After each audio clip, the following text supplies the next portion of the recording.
Ilang beses na kumibot ang bibig ni Conrad upang sabihin kay Nati ang tunay na kalagayan ng dating governor. Nais niyang malaman nito na may sakit ang kanyang amo. Baka sakaling magbago pang takbo ng isip nito. Isa pa, labis niyang mahal si Gaston kaya malamang ay hindi siya nito magagawang tiisin. Ngunit nang maalala na ibang ugali ni Gaston kapag nalaman nitong ginawa niya, ay pinili na lamang niyang itikom ang bibig kaysa mapasama siya sa pagmamagandang loob na kanyang tanging hangad lang naman. Si Brixton, sa halip ay tanong niya upang pagaanin ang nararamdaman niya. Nasa playroom, sa bandang huli nagpa siyang sekretary na magsalita pa rin ng pahapiyaw. Mrs. Barcelo, wala na ba talagang pag-asa na maging maayos kayo ni Mr. Barcelo? Tinignan na siya ng masama ni Nati. Alam mo na, baka lang namang pwede pa. Baka sinusubok lang kayo na mag-asawa sa taong ito. Baka pwedeng bigyan mo pa siya ng isa pang pagkakataon upang patunayan ng sarili. Nag-iwas ang tingin sa kanya si Nati na halatang walang planong sagutin ang kanyang mga tanong. Wala na siyang pakialam kahit na ano pang sabihin nito sa kanya. Buo na ang kanyang desisyon. Hindi na yun magbabago kahit pabuntis siya. Papanindigan na lang niya ang una. Pagod na siya na palagi itong bigyan ng pagkakataon na sa bandang huli ay laging siya lang naman ang nahihirapan. Sinayang niyang lahat ng pagkakataon na kanyang ibinigay. Wala na yung silbi. Uulit-ulitin lang si Gaston. Hindi naman siya bakal para walang maramdaman. Ang isipin na masasaktan na naman siya at muling magpapakatanga. Napapailing na siya. Hindi na niya uulitin pa ang pagkakamaling hinayaan na mangyari.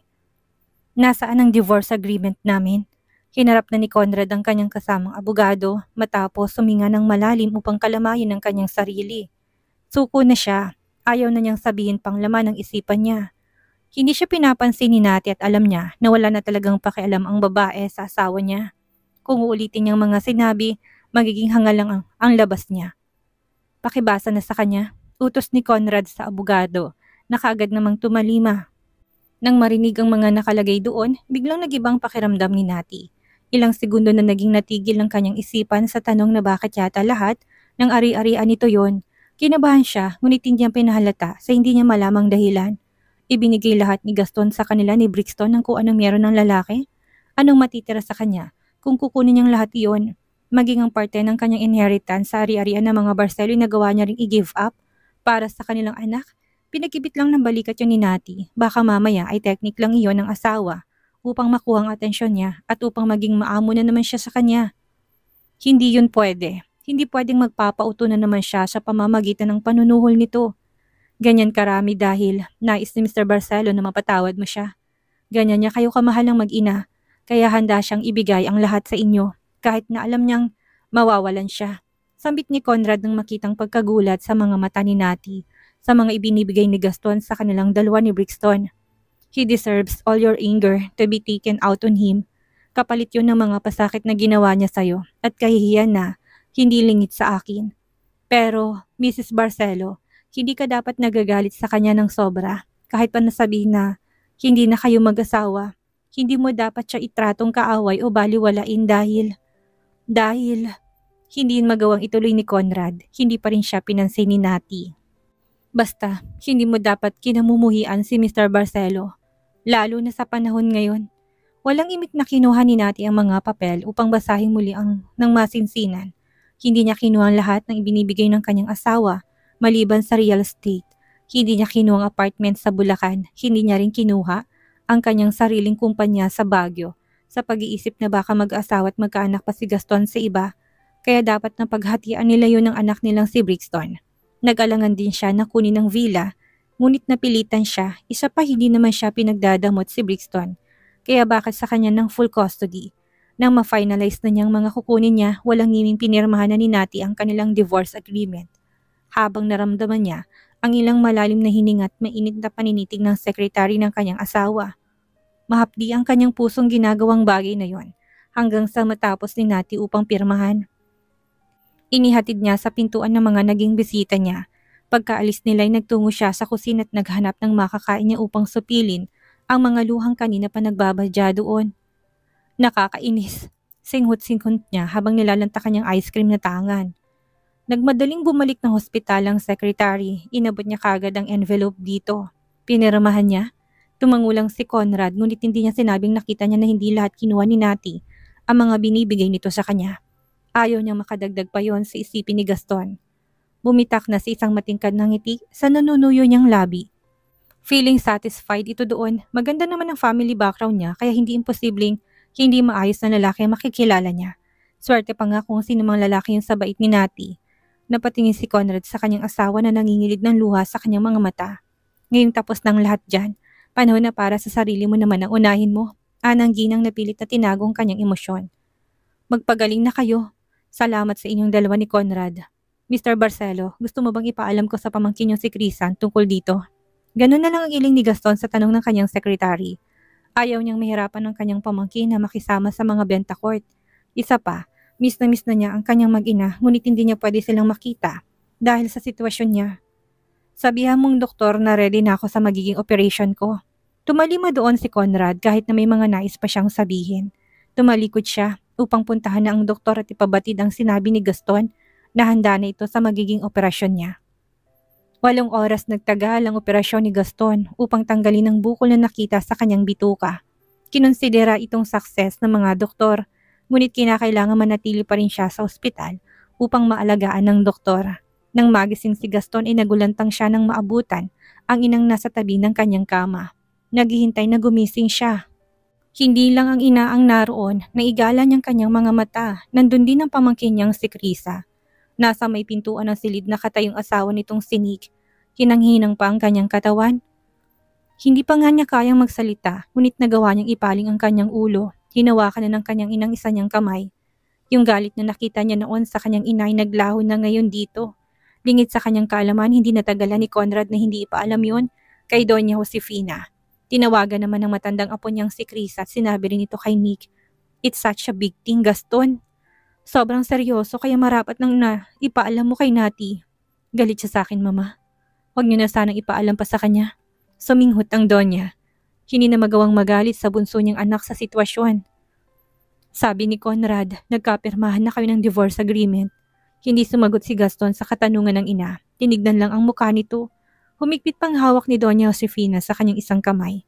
Hindi na magawang sisihin pang anak sa mga nangyayari sa kanya. Sa kanilang pamilya, hindi porket may sakit ang anak ay gagamitin na nito yun upang pabangunin muli ang pangalan sa kanyang anak, lalo pat nagsabi ng doktor na maaring mag-relapse ang sakit nito kung mamalasin si Gaston. Hindi na rin nagsalita pa si Doña Josefina na hinayaan na lang ang anak. Nang tumayo ang matanda ay nilingon ni Gaston si Krisa na nanatiling tahimik na nakatayo sa isang tabi. Baka sa mukha nitong panghihinayang at lungkot nang malaman niyang divorce ng hipag at ang kanyang tiyuhin. Ganun pa man wala naman siyang maapuhap na salita. Ang mabuti pa tito, magpahinga ka na ng mabilis kang makabawi ng lakas. Tumangulang si Gaston. Ikaw nang bahala kay Nati Krisa. Siyasatin niyo na sanang mabuti kung sino man ang. Tito, hindi mo na kailangan sabihin yan. Saka mo na yan isipin. Dapat ang inasikaso mo ngayon ay ang pagpapalakas mo. Kailangan mong maging malakas. Magpagaling ka na. Hindi na rin nagtagal pa si Krisa doon. Walang imik na sumunod sa kanya si Nick na tinatansya kung kakausapin ba siya nito o hindi dahil siya hindi maipinta niyang itsura. Habang lula ng sasakyan ay tahimik lang siyang nakaupo. Habang nagmamaneho ay inabutan siya ni Nick ng tissue na hindi rin ni Krisa tinanggihan. Masyado pa siyang emosyonal. Tama ng iyak. Baka mamaya paglabas ng baby number 3 natin, iyakin din. Lambing ni Nick na ginagap ng isang kamay ni Krisa matapos tanggalin sa manibela niya. Baka hindi lang talaga si Tito at Nati ang para sa bawat isa. Mas okay na yung maghiwalay na lang sila kaysa naman magkasakitan pa sila. Hindi na rin healthy ang pagsasama nila. Hindi yun. Kung malalaman lang ni Nati ang sitwasyon ni Tito ngayon, baka bawiin niya ang mga sinabi niya. Saka hindi porket ipinakita niyang matatag siya ay matatag pa rin siya. Malamang umiiyak din si Nati matapos niyang pirmahan yun. Hindi lang natin nakikita.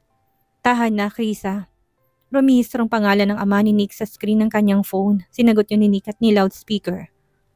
Dad, asan na kayo? Busy pa ba? Pwede bang umuwi na kayo ngayon dito sa mansyon? Sige, Dad. Nilingon na ni Nick ang asawa na nakatingin na rin sa kanya ngayon. Sinama ng kanilang mga magulang ang 2 bata sa mansyon kung kaya naman talagang patungo sila doon matapos na makatanggap ng tawag mula sa sekretary ni Gaston. Malamang alam na nila ang tungkol sa divorce ni Nati at Tito. Sambit ni Krisa na ibinaling ang tingin sa labas ng bintana. Ayaw din na ipabanggit ni Tito ang sakit niya. Sinalubong silang 2 ni Nati at Brixton na parang wala namang nangyaring iyakan. Maaliwala sa mukha ni Nati Nagpakarga kaagad si Brixton kay Nick na halatang sabik dito. Ayusin mo mukha mo, mukha kang guilty. Wala ka namang ginagawang masama. Sinulyapan na rin ni Nick ang kapatid upang siyasatin ang itsura nito. Huwag mo nga siyang tignan ng ganyan. Mahinang bulong ni Krisa sa asawa niya. Muli niyang sinulyapan si Nati. Gusto nang sabihin ng kalagayan ng kanyang tiyuhin dito. May sasabihin ka sa akin, Krisa? Tanong ni Nati na kanina pa napapansin ng hipag. Umiling si Krisa. Ngumiti na ng malapad. Ginalaw ng magkabila niyang balikat. Wala. Yung totoo, kanina pa kita napapansin parang may nais kang sabihin. Tumawa lang si Krisa. Pilit na pinasigla ang kanyang muka. Kahit na nalulungkot. Tinawag na ni Mr. Bentacourt si Nick upang may pag-usapan silang mag-ama. Tinawag naman ni Mrs. Bentacourt si Nati at Krisa sa kusina upang maipatikim na niluto niya. Nasa playroom ang tatlong bata na mga sandaling yon ay sinamahan ng mga yaya nila. Dad, anong problema? Tanong kaagad ni Nick pagkasara ng pintuan. Worried ka pa din ba sa nangyari kay Nati at ang kanyang asawa? I think okay lang naman siya ngayon. Saka kung sakali man na maghiwalay sila ni Tito, kaya naman natin siyang suportahan financially, hindi ba? Seryoso pa rin ang mukhang umiling si Mr. Bentacourt na iniisip kong sasabihin sa anak. Buntis si Nati. Naudlot ang gagawin sanang pag-upo ni Nick sa upuan sa tila bombang narinig niya. Ano raw? Buntis ang kapatid niya? Nagawa pa nitong magbuntis sa kalagayan ni Gaston? Anong sabi mo, Dad? Nautal at nanghinang katawan na tanong ni Nick. Ang sabi ko, buntis ang kapatid mo. Napahilamos na sa mukha niya si Nick. Biglang naging problemado na kaagad sa nalaman. Sinabi mismo ni Nati? Oo, nahuli namin siya ng mommy niyo na umiiyak pag-uwi namin. Doon siya umamin. Goodness, what the dumb shit.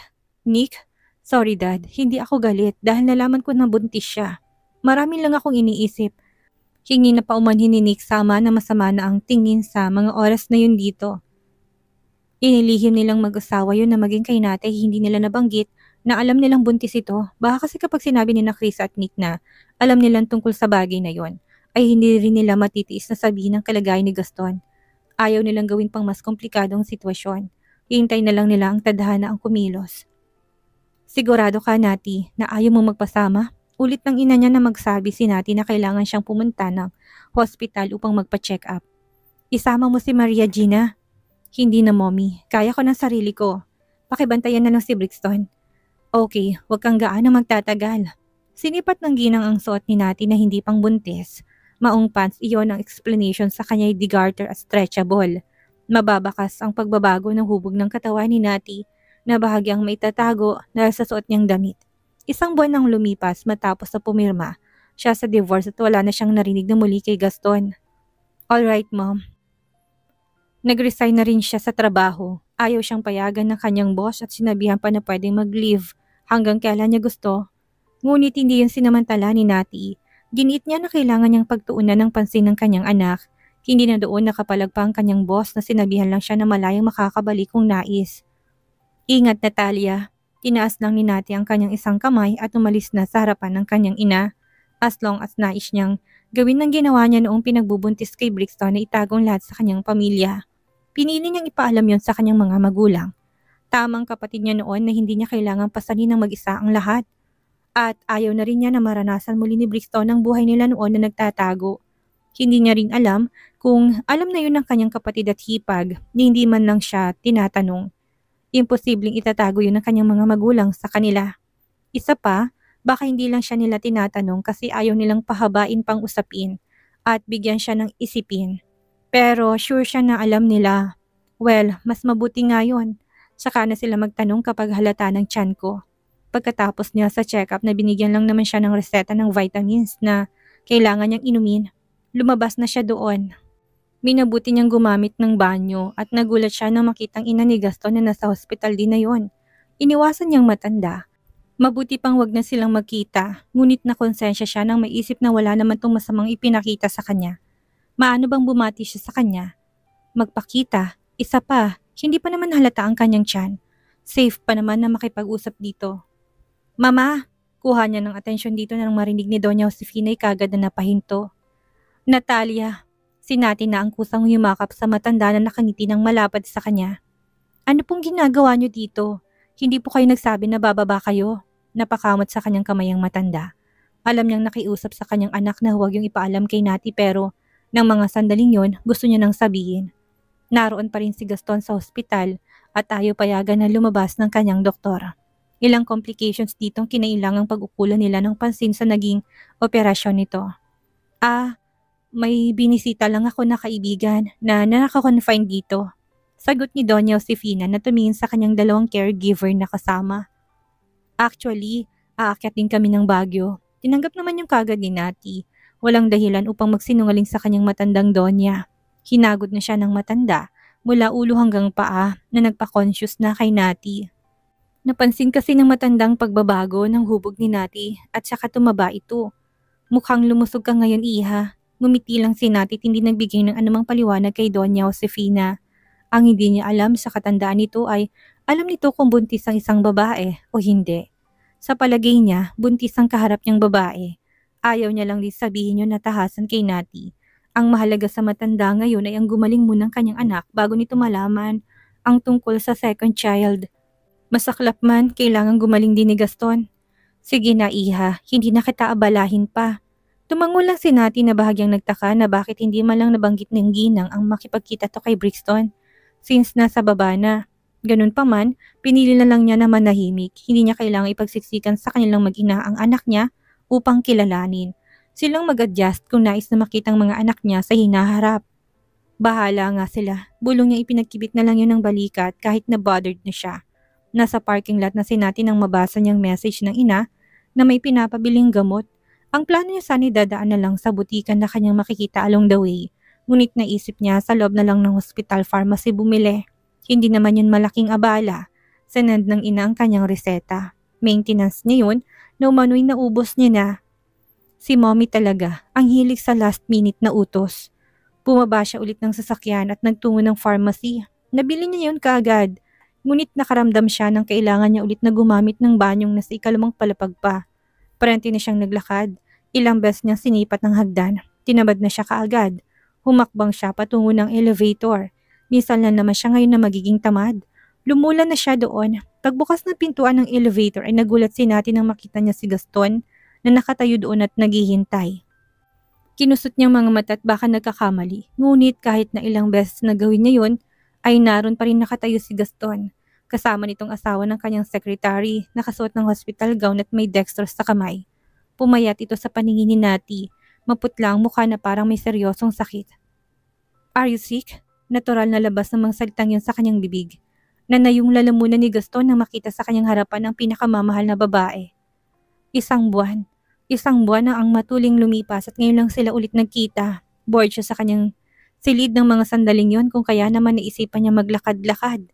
Hindi naman niya sukat akalain na makakasalubong niya doon si Nati. Hindi, dalala lang ng pagtanda. Walang gatol na kanyang tugon at nagawa pang ngumiti. Sa mga sandaling yon ay gusto niya nang ikulong si Nati sa kanyang mga bisig at maramdaman muli ang mainit nitong katawan. Ngunit syempre hindi niya pwedeng gawin. Ganun pa man ay masaya siya na makitang maaliwala sa mukha ng babaeng minamahal. Maiwan ka na namin, babalik na kami ng silid. Sambit pa ni Gaston na nilingon ng asawa ni Conrad na kanyang kasama. Tumalima naman agad ang babae na nahihiya at the same time ay kinakabahang ngumiti pa kay Nati.